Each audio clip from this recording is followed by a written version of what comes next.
আজ থেকে 30 বছর পরে মালদ্বীপ উইল বি ডিসঅ্যাপিয়ার কমপ্লিটলি। আজ থেকে 30 বছর পরে মালদ্বীপ আর থাকবে না। এন্টায়ার কান্ট্রি ওরা কোথায় শিফট করবে, ল্যান্ড খুঁজতেছে। পৃথিবীর ভালো মন্দ দেখার দায়িত্ব আমাদের। আপনি চাইলেই লিটারিং করতে পারবেন না, যেখানে সেখানে প্লাস্টিক ফেলতে পারবেন না, চাইলেই বনায়ন ধ্বংস করতে পারবেন না, পাহাড় কাটতে পারবেন না, ওশেন গুলাতে ডাম্পিং করতে পারবেন না। এই যে এখন উত্তর মেরুতে দক্ষিণ মেরুতে বরফ গলে সি লেভেল বেড়ে যাচ্ছে, জানেন না আপনারা? যুক্তরাষ্ট্রের মানুষ তো অনেক সচেতন, আপনারা তো এগুলো ভালো জানার কথা। এই যে ক্লাইমেট চেঞ্জের কথা আমরা বলি, জলবায়ু পরিবর্তনের ব্যাপারে পৃথিবীর মোড়লরা তারা হয়রান পেরেশান, কি করবে, সাগরের পানি বেড়ে যাচ্ছে, পৃথিবীর তাপমাত্রা বেড়ে যাচ্ছে। তাহলে এটা আমাদের দায়িত্ব। আমরা চাইলেই পৃথিবীর তাপমাত্রাকে উষ্ণ বানাতে পারি না, চাইলেই বন ধ্বংস করে দিতে পারি না, চাইলেই পৃথিবীর পরিবেশ নষ্ট করতে পারি না। It's our responsibility to keep this planet inhabitable. এই পৃথিবীকে আমাদের বাসযোগ্য করে রাখতে হবে। এটা হচ্ছে খলিফা। আল্লাহ বলেছেন ইন্নী জাইলুন ফিল আরদি খলিফা, আমি জমিনে তোমাদেরকে ইনচার্জ বানাবো। ইনচার্জ মানে এই পৃথিবীর দেখভাল করার দায়িত্ব আমাদের। কোরআন আমাদেরকে নলেজ,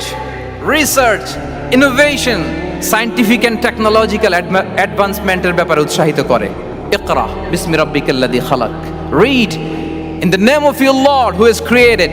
পড়ো তোমার প্রভুর নামে যিনি শিখিয়েছেন। পড়ো বলতে শুধু ওই পড়া না, আপনি গবেষণা করবেন, আপনি ইনোভেশন করবেন।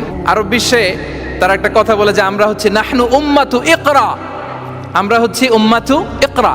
আমরা এমন জাতি যে জাতির প্রথম কথাই ছিল কি? ইকরা, পড়ো, রিসার্চ করো, গবেষণা করো। আমাদের ক্লাসিক স্কলাররা তারা এটা করতেন। আমাদের আল বিরুনি ছিল, আল কিন্দি ছিল, জাবির ইবনে হাইয়ান ছিল, খাওয়ারিজমি ছিল। তারা গোটা বিশ্বকে চ্যালেঞ্জ করেছেন, তারা দেখিয়ে গিয়েছেন। এখন এটা এই নলেজ ট্রান্সফার করে ওয়েস্টের কাছে এসেছে, খুব ভালো। আবার আমাদের কাছে যাবে, আমরা শেয়ার করবো এটা।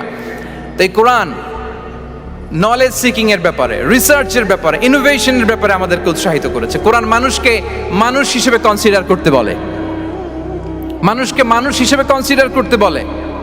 কোরআন বলে মানুষে মানুষে ভাই ভাই। আপনারা শুনেছেন যে কাতারে যে ফিফা ওয়ার্ল্ড কাপটা হলো, একটা আয়াত তেলাওয়াত করে তারা ওয়ার্ল্ড কাপটার ইনগ্রেশন প্রোগ্রাম করেছে। আপনারা জানেন আয়াতটা কি ছিল? হ্যাঁ, ইয়া আইয়ুহান নাসু ইন্না খালাকনাকুম মিন যাকারিন ওয়া উনসা ওয়া জাআলনাকুম শুউবান ওয়া খাবাইলা লিতাআরাফু। সুবহানাল্লাহ, কত পাওয়ারফুল মেসেজ। কোরআনিক গাইডেন্স আমাদেরকে কি শিখায় দেখেন। এই আয়াতটা addressed the entire human being regardless the colours, languages, এথনিসিটিস, সবাইকে বলেছে যে তোমাদের রুট এক।